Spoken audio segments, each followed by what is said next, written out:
Tape Deck Media.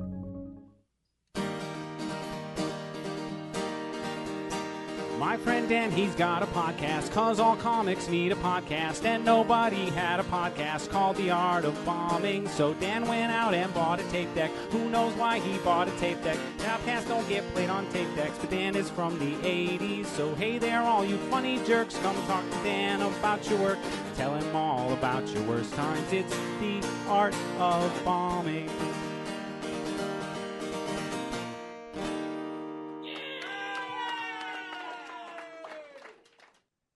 You were saying before we started recording that because of the economy over in New Zealand, because we're with a New Zealand comedian, we're going worldwide on this episode. Taylor Oh Ruddle yeah. here with me.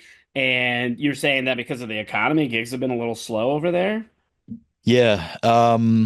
I guess because it's a luxury product at the end of the day, entertainment. And we found that with this country, especially when things are uncertain, people don't tend to spend money because they're like not quite sure, whether that's $10 they should hold on to for something worse that's going to happen next week. And yeah, you really notice it with stuff like comedy shows. Pub quizzes are kind of stable. Like I host a few pub quizzes and they're kind of like investing in the housing market. It's pretty stable. But everything else is definitely up and down. That's interesting because in America, it's kind of the opposite, where it's like we should be saving money and holding on to that $10 for, whatever it may be, but instead we'd rather go spend it and be entertained because we're trying to forget the dumpster Yes. fire that we're currently living in. Yeah, absolutely. I think it's still important that like we are definitely providing an escape for people. So it's worth it to hang on and keep doing it. But yeah, it's just rough rough all around at the moment, eh? Yeah. Oh, absolutely. Definitely, we're definitely feeling it that's for sure. And you just see it, especially with the uncertainty. You just don't know from one Mm, day to the exactly. next. I mean, over here, I'm more concerned with. I mean, obviously prices have been going up and so on and so forth, but I'm more concerned with freedom of speech. Like every day, it Yeah. seems like more and more rights are getting taken away, and you know, I've not heard to get that too political, but our president is he's just a giant baby, and if you disagree with him, he, yeah. just goes off the deep end, and if he had it I've his heard that way, he'd cancel everybody, like literally, like yeah. death. I've heard that if you're flying to America at the moment, they'll ask you if you're a comedian, like, you do joke about Donald Trump, and I don't know whether that gets you kicked out, but it's really Well, unsettling. it is. Well, actually, it's starting to cause a lot of international performers are canceling their dates in America. They're not even Yeah. bothering, not just because of that, but just because of the way the immigration has been lately. Yeah. You come over here to do a show, next thing you know, you're in El Salvador or something, Yeah. locked in a Yeah. prison. Like what? Yeah. I know So, Bad Bunny skipped America completely, which is crazy because I think he's like the biggest artist in the world right now. yep. No, and I've seen a lot of UK comedians and even Canadian comedians have stopped touring in the US at the moment. They canceled dates and just decided it's not worth it. Yeah. Wow. So, yeah. So it's an interesting landscape for sure. But Yeah. we don't want to be political on this podcast. Yeah, we don't want We to don't remind people of the yeah, world they're living in, right? Yeah. exactly. Instead, let's have a good time with this. Yeah. But yeah, we were also so I'd be interested, how does I mean, obviously you probably don't have anything to compare it to because I'm assuming that you've never done comedy in the US. No, Is never. that true? Okay. Yeah. How what's it like? What's comedy like over in New Zealand? If there was some differences that you might know, like what Hmm. would be the differences? For sure. Like for starters, the New Zealand audience is not really used to the rules of stand-up. Like a lot of people come out to it and they're not actually sure what to expect. Like, um, a lot of people actually they in their mind panel shows, improv and stand-up is all kind of the same thing. So they think it's Ah, like when they're coming out to see a comedy show, they're not sure what of that they're coming out to see. Um, People have said that New Zealand audiences are some of the hardest in the world because like we are English speaking, like native English speaking, but it's so emotionally conservative that it's like I think jokes that would be getting like bring the house down in the States just get like a chuckle here. And yeah, Interesting. apparently we are hard audiences. So what I'm hearing is if you can break a New Zealand audience, you can break any audience. Yeah, I can't wait to go to the States because I think if I'm crushing here, I'm gonna be, unstoppable in the States. Well, that'll be fantastic. Well, we're Yeah. not here to talk about being unstoppable. We're here to talk about, the Quite the opposite. opposite of yeah, quite the opposite. And you're familiar with this podcast because I that's how we met. You were a fan Yes. before we became friends, and Yes, indeed. uh, nice little plug for you. He has a great podcast, Ruddle Me This, that is actually part of the Tape Deck family. So go check out his podcast. But yeah, I want to hear a story. Yeah. So this is a great bombing story because it's one of those ones that it wasn't necessarily my fault. I probably could have handled it better, but I also didn't really know how you proceed with this. So I run a weekly gig in a basement bar that's kind of like a speakeasy, like a Prohibition era kind of ritzy kind of spot. And so there's capacity of about 35, and you've got if you get 15 in there, it feels quite full. Yep. And Those along are either side some of of the, my favorite rooms. I love it. Yeah, it's no better place to be. And along the sides, especially one side, there's a sort of curtain that drapes against the wall. And this couple were a couple probably in their maybe 50s, possibly a little bit older or younger, but that's what they seemed to me. And the woman, we later learnt, she was mixing pain pills and alcohol, Oh, geez. which explained a lot of her erratic behavior. And we noticed she was piping up a lot during the comedian sets. Like, those hecklers that are a little bit too sourced, and so they do things like answer rhetorical questions, and they kind of forget that there are other people in the room, and they think it's a Yep. conversation between just them and the comedian. So she was like that. And then after about the third comedian, I forget whether I was the host. I think I was just doing a spot. I can't really remember. And she goes, "Could I go next?" And we're like, "Oh, okay. So you're one of those people that wants to be a comedian, and that's why." So, she'll think she's like helping by heckling along or, talking and Yep. everything. And this is a video podcast, right? Yep. So her body language was like her arms would be kind of up like a zombie or like a Frankenstein, and she was leaning up against the curtain. And you know how when people are on pain pills, they're like they're underwater a little bit. And so as she would talk, she was sort of swaying and knocking her head into the curtain and sort of leaning over the table, and like it was just like it looked very erratic until I learned that she was on pain pills and alcohol because that made complete sense afterwards. And um during my set, I think was when she asked if she could go next.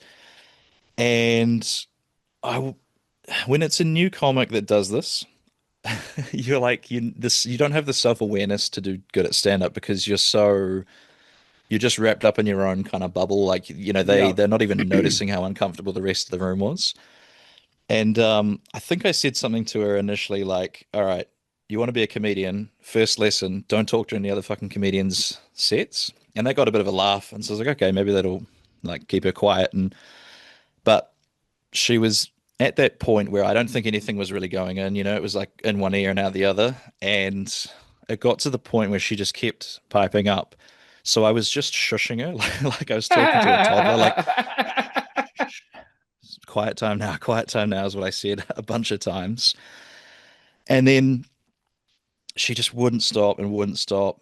And I thought, I'm going to look like a real bully if I come after her at this point. But the problem is, I could see the body language of the other audience members is they're sort of trying to listen, but they're very like hunched and they're sort of, what is this? Can this person just kind of like stop ruining it for the rest of us? And I got through my set, but like, one of those, it throws your timing off because you can't leave pauses like you normally do because Hmm. they're going to sense a pause is, oh, it's time for me to say something. And so sort of. Are we allowed to swear on this podcast? I prefer if you didn't, but you It can it try. um it messed my timing up, and I didn't have a very good set. Um, and I walked out into the middle.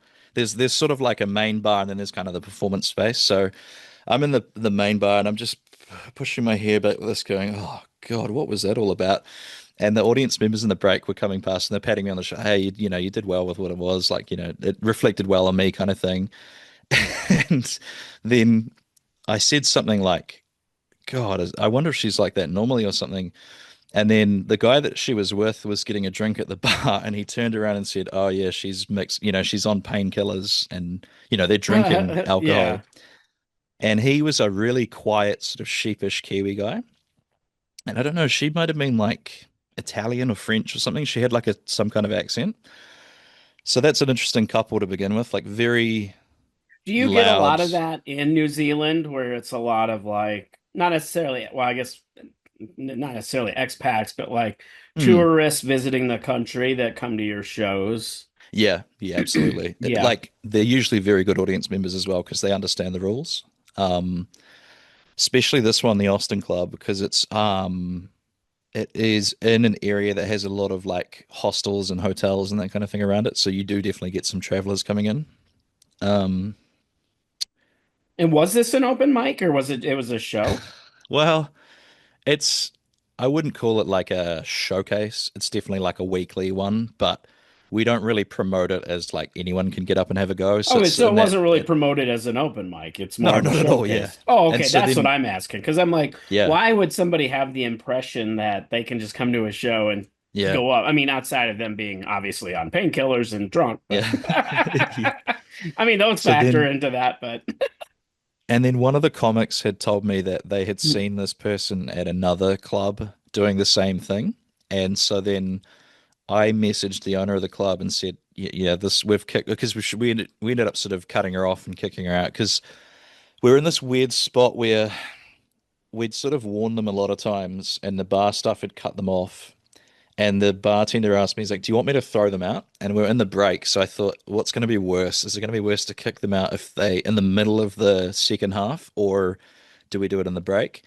And I think her husband or whoever the guy she was with kind of got the hint that like it's not going to be good if they stick around. So then I just saw them kind of picking up their coats and leaving. just kind of skedaddled. Now, you Yeah, said during the break, is that a common yeah, thing in New Zealand to do like it is. intermissions Is that between not? in stand-up? No.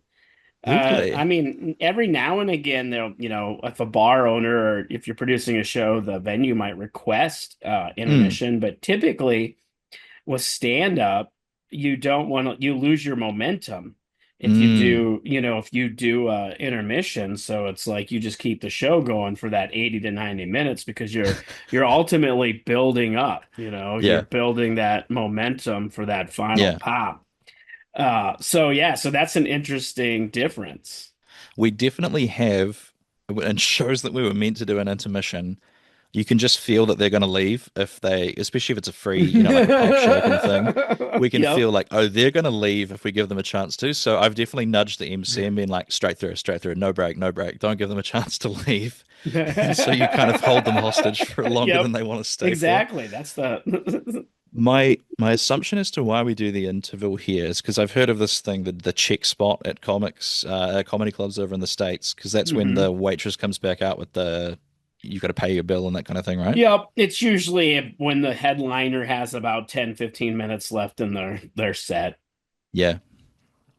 Yep. Um, so Kiwis are really awkward at getting up and like going and ordering more drinks during the show, especially because like a lot of our venues are so badly designed. They're not designed with entertainment in mind. So quite often you're just in the corner of a pub. And so that means when people have to get up and go to the toilet or go order a drink, they're walking kind of in front of everybody. And Kiwis Oh, hate that, hate being the center of is attention. that what you call people from New Zealand? They're called Kiwis? Kiwis, yeah. Oh, that's interesting. I didn't know Yeah, the that. little bird, the brown, it's like a rat. It's like a rat's brain in the body of a bird, apparently. Oh, I guess I was thinking of the fruit. Yeah, yeah. Um, yeah, no. And so I imagine there's probably not the same reservation with Americans and getting up and getting a drink. They're probably not they don't feel like the Well, spotlight's on them. also a lot of the shows here in America, especially at comedy clubs, we have wait staff. So Yeah, there's people coming to the tables to order, take their yeah, orders. And yeah, sometimes yeah, that can be distracting in the show because I've yeah, I've definitely been on a show, where I thought somebody was heckling and I was gonna address it, and yeah, then I yeah, realized it was just the waitress yeah. and the people ordering drinks, and I'm like, oh wait, Yes, no, sorry, my bad. yeah. Carry on. We've had that before where I feel like it's been a tough set and I've just got them and then a wait staff walks in front of me and I'm like, oh, I lost them. So Like, it's like, yeah, oh, that can be tough. Yeah. yeah. Um, But yeah, so that's one thing. Like I said, here we don't. Yeah, typically we don't need to do the intermission because of that. very And interesting. Yeah. we do encourage people over here too. Like a lot of our shows, like at our brewery shows that we produce, obviously we don't have wait staff for those, but we Yeah. we're very encouraging. We're like, hey, we want the venue to make money. So we Yeah. understand it's weird if you get up, but get up and go get your drinks. Still do it. Yeah. Still do it. We understand. Yeah. We're, as performers, we understand this is going to happen. We want you to support the Yeah. venue. So Exactly. we try Yeah. to encourage it. I think a lot of New Zealanders have seen these videos. There's sort of a thing on YouTube where it'll be like Jimmy Carr destroys Heckler, and it's like a 14-minute compilation of him just like going after hecklers. A lot of people are really afraid that's going to happen to them if they come out to a comedy Mm. show here. And like, is it hard to fill the front rows over in the States? Oh, absolutely. Well, It is okay. one thing I've noticed since a lot of those videos have come out, especially crowd work clips, not just Yeah. hecklers being destroyed, but like crowd work clips too, is that I'm seeing a trend where it's one of two things. One, people don't want to sit up front because they're afraid they're going Yeah. to be part of the show. Or the Yeah. other side of that, people want to sit up front because they want to be part of the show. And Yeah. because now Yeah. they think that is like the norm for a comedy Mm. show. Yeah. Yeah. That's true. But We haven't the had front that. row can definitely be hard to fill. Yeah.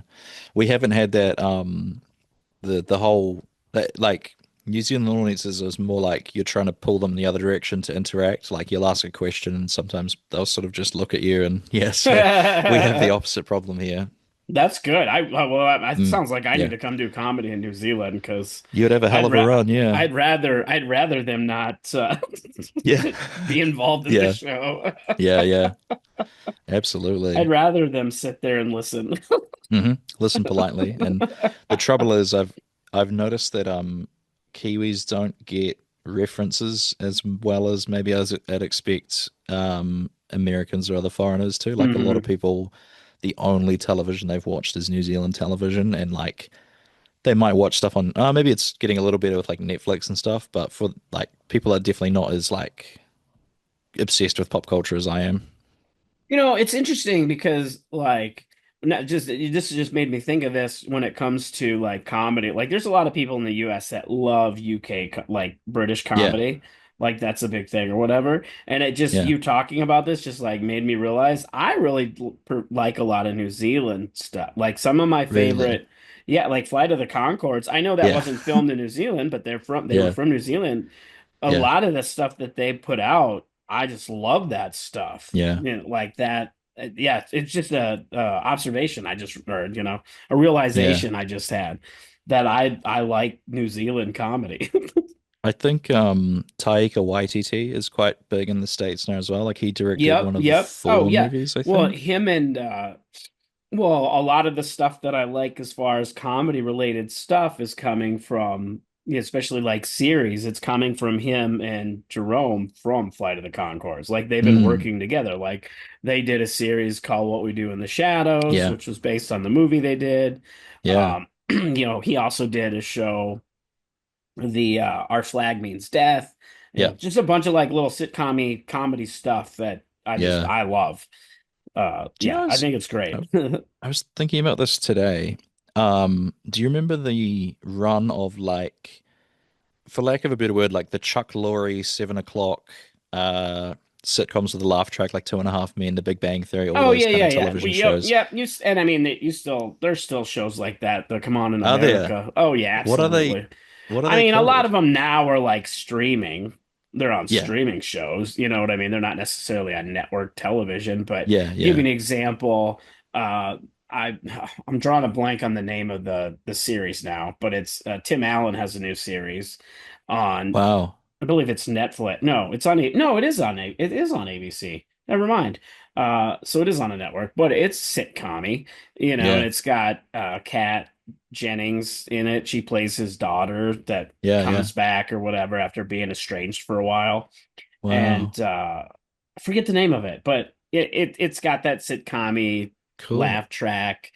Seems like, filmed in front of a live audience kind of vibe. I don't Yeah. think it Yeah. is filmed in front of a live audience, but it has that Yeah. vibe. Yeah. I'm with you. Because there's definitely a very like difference between like what you see a lot of on streaming services now. Like they could be like they're comedies, situational comedies or multicam comedies or one camera comedy, but they're not like the traditional Yeah. sitcom, like you said, your 2.5 Men, that kind of stuff. Yeah. Yeah. I bet there's probably a whole bunch of them that we just don't. They're not as mainstream. Maybe like I remember watching what was it called? It was called something like Fresh Off the Boat, and it was based off of like Eddie Yep. Huang's life. Yep. And yeah, I enjoyed watching that. But it was very like family sitcom. Yeah, and there's still a lot of that kind of stuff that comes out, Yeah. out here. But again, for me personally, I like, I really enjoyed the stuff that I see coming from, you know, creators that are coming from other countries, especially New Zealand. That Yeah. is a big one because especially a lot of what FX puts out. So FX and FXX, a lot of what they've been putting out, not just for comedies, but like even their dramatic series, like a lot of the Yeah. like stuff that they put out has been really good. Like Yeah. Shogun was really good. Yeah. Um, Fargo was really good. Sons You of know, Anarchy. Sons of Anarchy was really good. That was one of my favorites. Even the Bandidos one was really Yeah. good. Yeah. So Yeah. like, and then on the comedy side of things, obviously one of their flagships is It's Always Sunny in Philadelphia. Yeah, But that's then right. they put out What We Do in the Shadows. They put out oh man, there's a couple other ones that I'm drawing a blank on, but they were really good I'm comedies, really good series. I'm kind of fascinated with So the identities of all the television networks in the States. Like ABC is very family friendly stuff, isn't it? Yep. And then you've got is it a HBO is kind of different, right? It's its own Well, yeah, kind of entity. HBO is well, so a lot of these now there a lot of these other networks are kind of owned, like they'll have like a mother Oh network yeah, kind yeah, of of thing course. that, like, and they're just like a subster, so, and I don't know which is which, but yeah, but HBO is more like it Yeah. used to be a premium channel where it was more of a, R-rated, that kind of stuff, like because it was a Yeah. premium, it was a pay-per-view channel, like you had to pay for it in addition to like cable. Um, and then you have like CBS kind of leans more, I feel like more dramatic. Is it the And Peacock one? no, Peacock is NBC, and NBC NBC. is a good, like, I was gonna say it's a hybrid of your sitcoms and your dramas. Yeah. They put out a lot of comedy shows, like, I mean, Yeah. they're Saturday Night Live, The Tonight Show with Right. Jimmy Fallon, but then they also Yeah. had, they did comedies like Brooklyn Nine-Nine. Um, we did that Tina Fey one, the 30 30 Rock? Rock, yeah, 30 Yeah. Rock, like bunch of stuff like that. So, and then they have a lot Yeah. of procedural shows from Dick Wolf, like now there's like 4 or 5 different Law and Yeah. Orders, and then there's Yeah. the Yeah. Yeah. different Chicago ones, and Yeah. so I feel Chicago like they're a Fire. good, Yeah. yeah, they're a good hybrid of True. ABC kind of and CBS, but. Love it. And then so FX, were they sort of like less mainstream? Yeah, they were. They were kind of their own.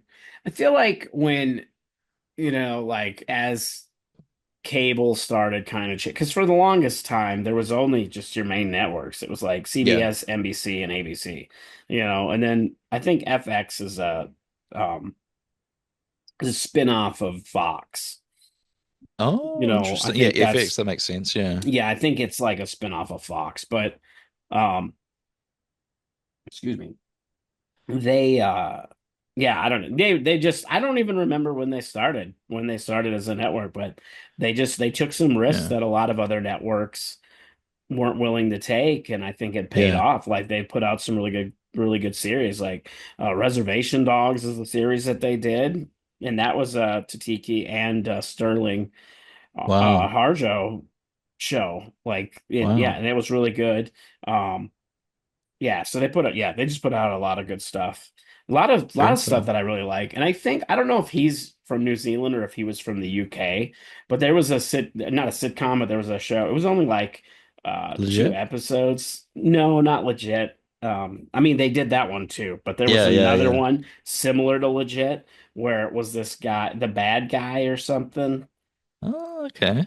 I've where not or heard of that one. something to that effect where he plays like he's a dad but he's also kind of a criminal and he's Oh, not yeah, no. like he's like That's trying to balance life yes, between yes. It used to be called The Magician. It was a oh short, yeah, yeah, but it's called something like Mr. Nice Guy or something like that, yes, eh? there you go, Yeah, Mr. that's Nice so Guy. good. My Yes, flatmate's yes, always watching that, yeah. that's another one that I really enjoyed. Yeah, It's very Australian, yeah. okay, yeah, I just but those are yeah, that's all stuff that comes out here through Yeah. FX. Wow. That's great. FX is the brother nation TV channel Yeah, for my yeah. people. I love it. That's great. Well, now Yeah. we got we got very derailed there, but hey, it's Ah, cool to it's kind of all see the differences though in like the comedy and stuff. But now yeah. going back to your bomb, I do want to talk about that a little bit about kind of what do you feel like you know like in hindsight now looking back because you would have never known she was on painkillers unless you asked like unless you Yeah. addressed it and you were like, hey, what's up, Yeah. why are you acting like a Yeah. zombie right now, why are you being Yeah. ridiculous? Like, Yeah. is there in hindsight, what would have you Yeah. done differently? So I saw a friend of mine, he's also a therapist and he helps me work through stuff. Just book him for like a session. And he gave me a piece of advice that is just like it's like the Swiss Army knife. There's never a situation where it's not useful. And he said like whenever you're in a situation where you feel like you're butting heads with someone or someone's coming at you like aggressively, he said always lead with curiosity. And so just ask questions. And so like now I would think in that situation I would probably more ask the guy at the table because she wasn't really coherent.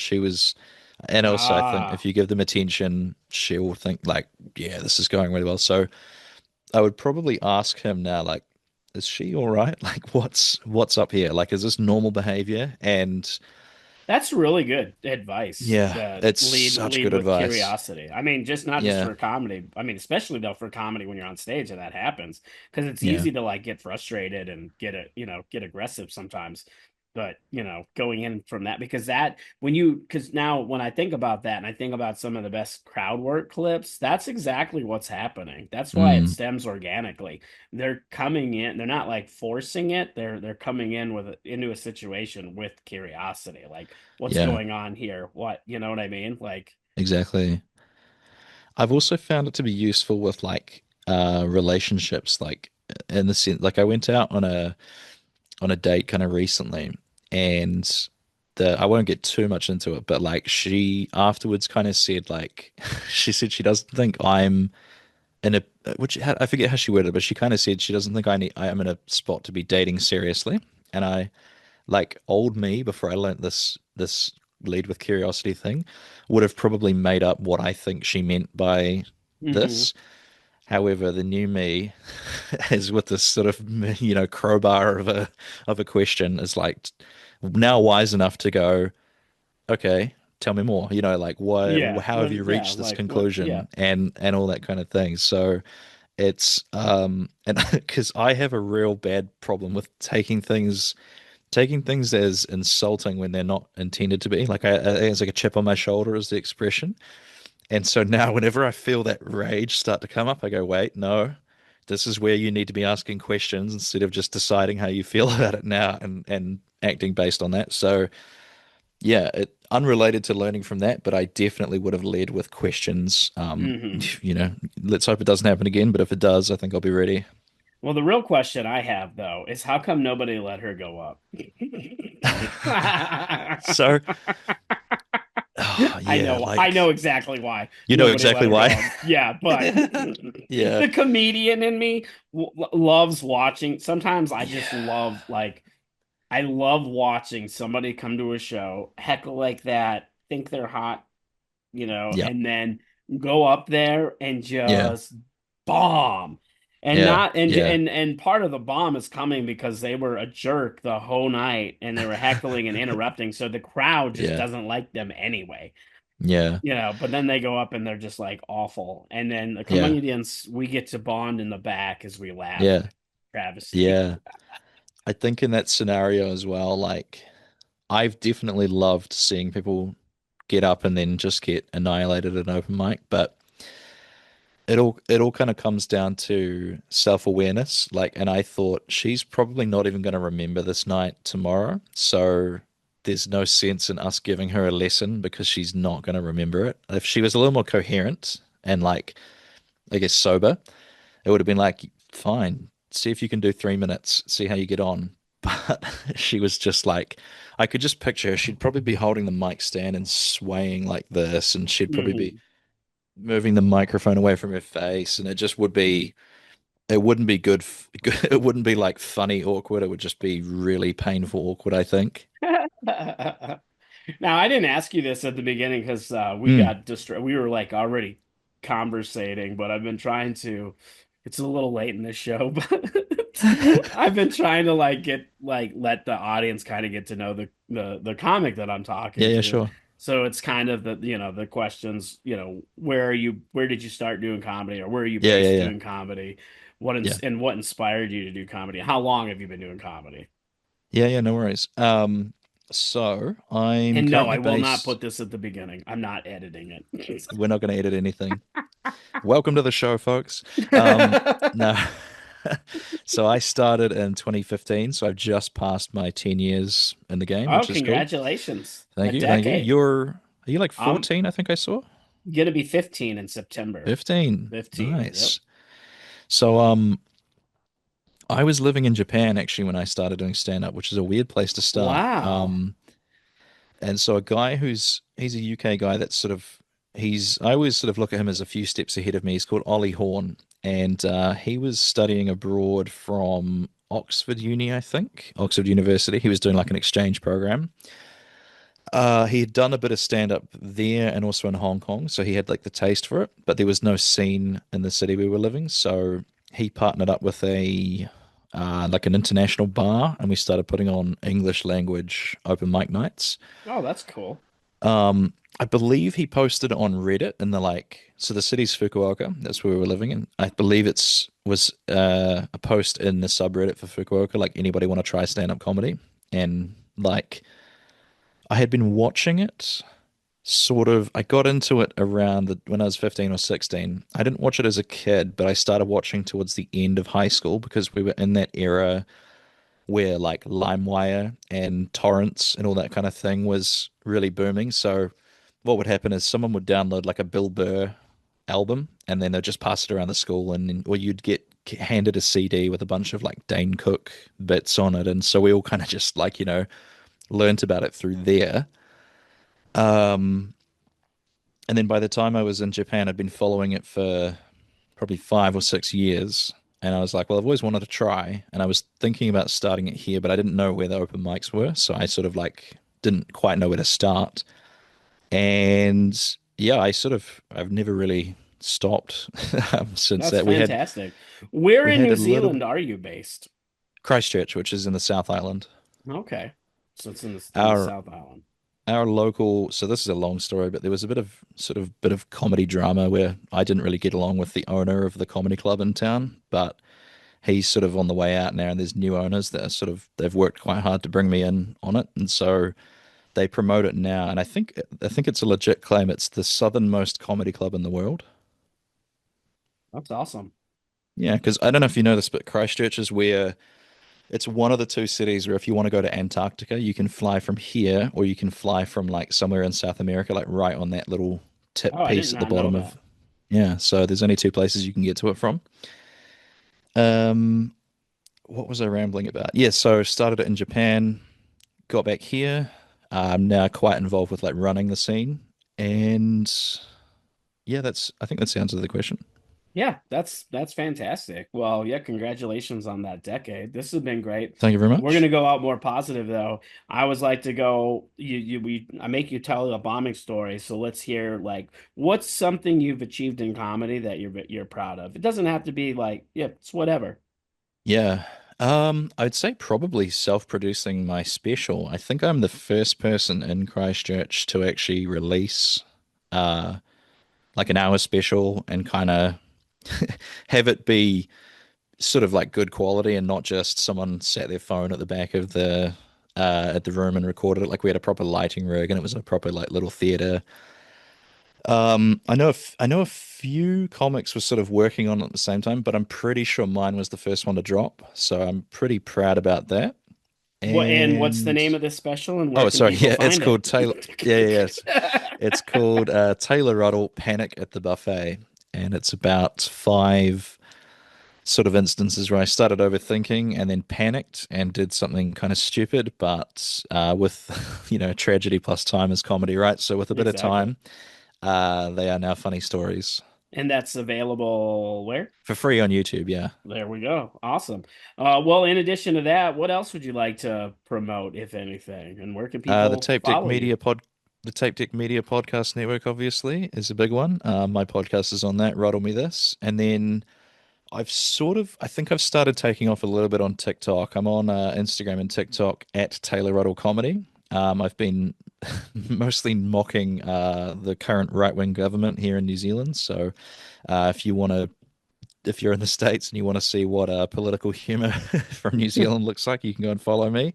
I'm also doing a series called Incel Life Hacks, where I'm teaching guys how to, do things like how to seduce a woman by just talking to yourself in her inbox for several years, sending unwarranted dick pics, how to get away with making a sexist or racist joke at the board games All night, and satire, of course. yes, yeah, yes. Sorry, I should have led with that. It's all satire, but they're presented with this like keynote, like dramatic, uplifting keynote music behind me, and I'm incel life hacks, big smile on my face, that kind of thing. So yeah, I'm not genuinely trying to teach people how to do that, but they Oh, yeah, TikTok seems to like them, so we'll keep on with them. well, that's great. Congratulations on that. And thanks for doing the Appreciate it. podcast. Delightful to be here. Thank you for having me. This has been a Tape Deck Media production. Thank you for listening.